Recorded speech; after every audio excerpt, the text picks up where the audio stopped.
Assalamualaikum warahmatullahi wabarakatuh. Perkenalkan, nama saya Ika Safitri, NPM 1921020103, Prodi Hukum Tata Negara, kelas B, semester 4. Di sini saya akan menjelaskan materi tentang pengertian masyarakat sipil, ciri-ciri masyarakat sipil atau masyarakat madani, karakteristik masyarakat sipil atau masyarakat madani, pilar penegak masyarakat sipil, dan fungsi masyarakat sipil. Pengertian masyarakat sipil. Masyarakat sipil merupakan terjemahan dari istilah Inggris civil society yang mengambil dari bahasa Latin civitas societas.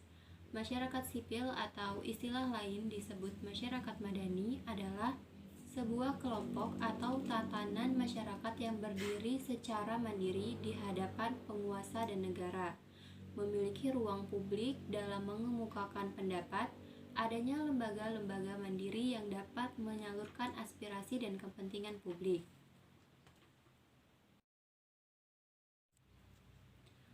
Nurholis Majid mengemukakan istilah masyarakat madani didirikan sebagai masyarakat yang dibangun oleh Rasulullah SAW ketika membangun peradaban Islam di kota Madinah.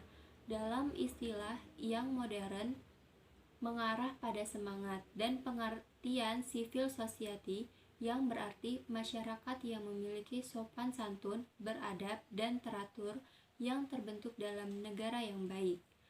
Menurut Samsudin Haris, masyarakat madani atau masyarakat sipil adalah suatu lingkup interaksi sosial yang berada di luar pengaruh negara dan model yang tersusun dari lingkungan masyarakat paling akrab seperti keluarga, asosiasi sukarela, gerakan kemasyarakatan, dan berbagai bentuk lingkungan komunikasi antar warga masyarakat.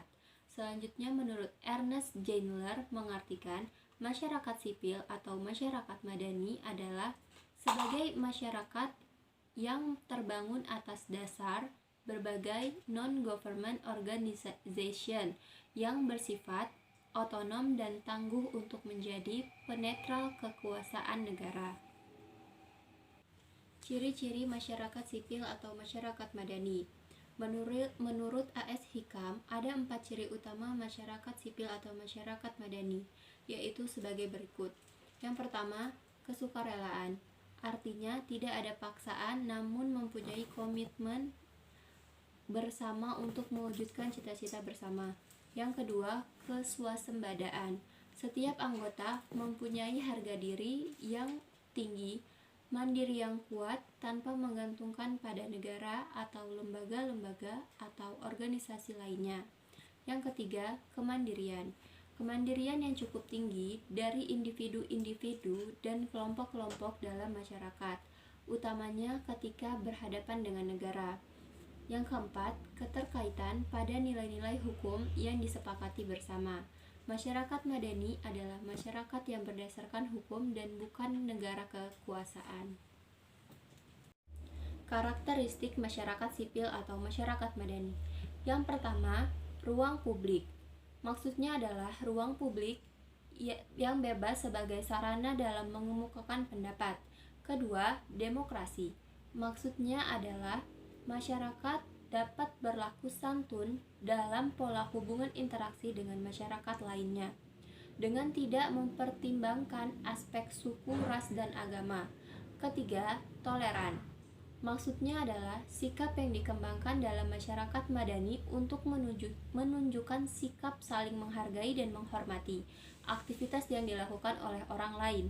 Keempat, pluralisme. Maksudnya adalah pertalian sejati kebinekaan dalam ikatan-ikatan keadaban.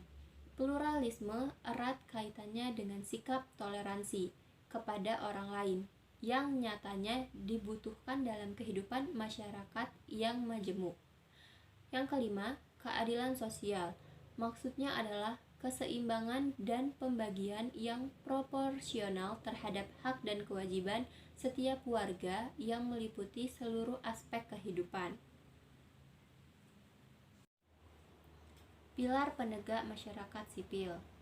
Maksud dari pilar penegak masyarakat sipil adalah institusi-institusi yang ikut mengontrol dan mengkritisi kebijakan penguasa.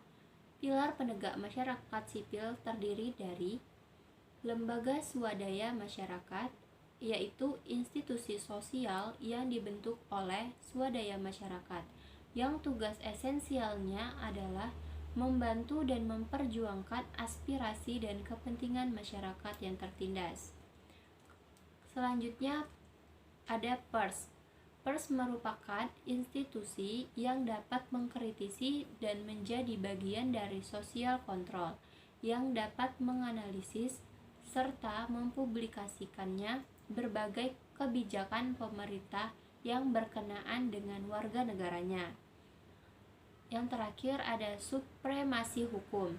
Setiap warga negara, baik yang duduk dalam formasi pemerintahan maupun sebagai rakyat, harus tunduk pada hukum. Hal tersebut berarti bahwa perjuangan untuk mewujudkan hak dan kebebasan antar warga negara dan antar warga negara dengan pemerintah. Perguruan tinggi, yakni tempat sivitas akademik atau dosen dan mahasiswa bergerak pada jalur moral force untuk menyalurkan aspirasi masyarakat dan mengkritisi berbagai kebijakan pemerintah. Lalu ada partai politik. Partai politik merupakan wahana bagi warga negara untuk dapat menyalurkan aspirasi politiknya. Selanjutnya ada masyarakat sipil dan demokratisasi. Di sini dijelaskan Undang-Undang Nomor 17 Tahun 2007 tentang Rencana Pembangunan Jangka Panjang Nasional atau RPJPN, menyatakan tentang pentingnya peningkatan peran masyarakat sipil dalam demokratisasi di Indonesia. Konsep masyarakat sipil yang melandasi studi ini pada hakikatnya merupakan konsep tentang masyarakat yang mandiri atau otonom. Masyarakat sipil yang kuatlah demokrasi dapat ditegakkan dengan baik, dan hanya dalam suasana demokrasilah masyarakat sipil dapat berkembang secara wajar. Masyarakat sipil merupakan rumah persemaian demokrasi.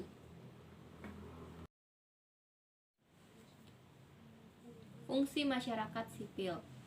Masyarakat sipil dinilai memiliki 3 fungsi utama, yakni advokasi, empowerment, dan social control, yang menunjang terciptanya demokrasi yang matang. Yang pertama, advokasi, yaitu dia ikut mempengaruhi apa yang seharusnya menjadi kebijakan publik. Yang kedua, empowerment. Masyarakat sipil secara aktif bergerak memberdayakan masyarakat. Yang ketiga, social control, di mana masyarakat sipil bersama-sama media menjadi pengawas dan pengontrol jalannya demokrasi agar tidak menyimpang dari jalurnya. Selanjutnya, partisipasi politik di era demokrasi hari ini tidak dapat sepenuhnya terlepas dari kontribusi masyarakat sipil, baik dalam kehidupan sehari-hari guna terwujudnya demokratisasi itu sendiri, yaitu yang pertama, adanya pemilihan umum yang bebas, adil, dan berkala. Kedua, kebebasan berpendapat. Ketiga, adanya akses ke sumber-sumber informasi yang berpendapat. Keempat, adanya otonomi asosional. Kelima, adanya lembaga perwakilan. Dan yang keenam, hak warga negara yang inklusif.